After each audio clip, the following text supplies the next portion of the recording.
All right, it's February of 2021, and this is our winterization of the coop before the polar vortex hits this week. At the start of the winter, we took this 6mm plastic and wrapped our run, which our run is a 10-foot by 10-foot dog kennel that we converted into the coop run. And we got the plastic around the east wall and the south facing wall, so the sun still can get in there and warm them up. Now on the west wall, we just have some heavy, I think it was 10mm tarp, and then we stacked it with all the straw bales so the snow is not right up against the fence, and it gives them a little insulation on the ground. Same over here on the north facing wall. We got the straw bales. Now the roof is part of a dark dog kennel that we got. As you can see, it's just a tarp. I put those little wood strips in there to help with the load from the snowfall. Because I'm being in the snow belt here, we get some 10, 12, 20, 30 inch of snow from lake effect. So this isn't like a true greenhouse. There is plenty of gappage. I just threw some scrap pieces of plywood up there to just keep some of the snow out, but plenty of air flow to so it doesn't become a sauna in here. Now, when we started the chickens about a year ago, we weren't really wanting to put a lot of money into it, just so we didn't know if we were going to keep them or enjoy it. So we just bought this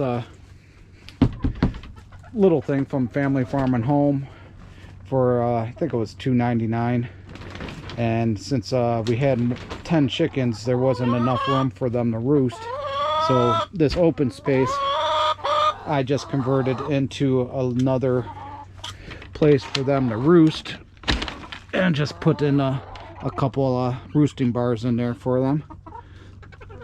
And there's a little sliding door like this on the other side, so during the summertime they can get some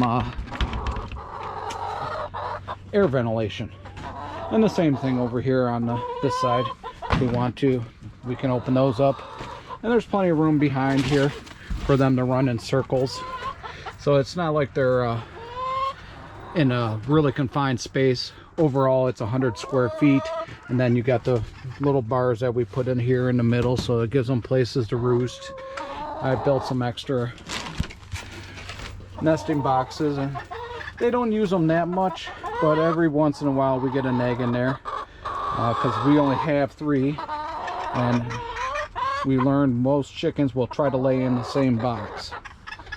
But since we do have the polar vortex coming, I just want to make sure that they have enough dry bedding and keep this floor, which is like a, what do you call that, a deep litter method. A lot of loose pine chips and everything, and I also take the shovel and flip it every once in a while, so it's pretty loose. But I went out and got some hay, because that was the closest thing that anybody had.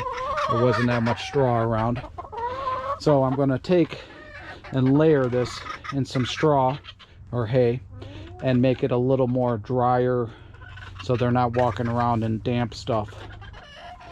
And make sure the ground is dry, because that's one of the things. You got to keep your coop dry. If you get them wet, you know, it doesn't help. And everything. And amazingly, even though this is all sealed up with the same 6mm plastic, it doesn't get bad in there. It always is a few degrees warmer than it is on the outside. I have a temperature thing in there, the sensor that goes into the house, so I can always see what the temperature inside the coop is, and the humidity level is never that much higher than what it is outside, so it's not like it's trapped in a lot of heat and moisture, because there is cracks in this thing, so some moisture is getting out. You know, there is a little airflow, but it doesn't have the horizontal airflow, which can hurt your chickens, especially when it's get cold. And you always make sure, even look, it's 15 degrees and this is new stuff. It's already freezing up. I gotta have to change that out. But I do have a heated water container down here inside the coop, and it works. It keeps the water warm, doesn't freeze, and the nipples don't freeze. But the only thing I don't like about it being a white container, the sunlight gets into it and it does grow algae, so we're always cleaning it out because the algae grows, and even throwing a little apple cider vinegar in it does not control the algae. But I'm gonna go get the extra hay, and I'll show you what I got it done, what it looks like after we add all the extra stuff.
All right, we got the layer of hay down.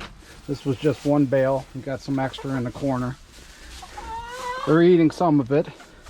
We also laid down some oil sunflower seeds with other seeds in there for extra energy through the cold. Put a whole layer of hay inside the coop, so that'll be nice and dry.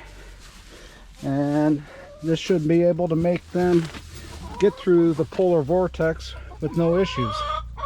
We'll check back in about 2 weeks once it starts to warm up again and see if everybody survived. All right, thank you for watching. No.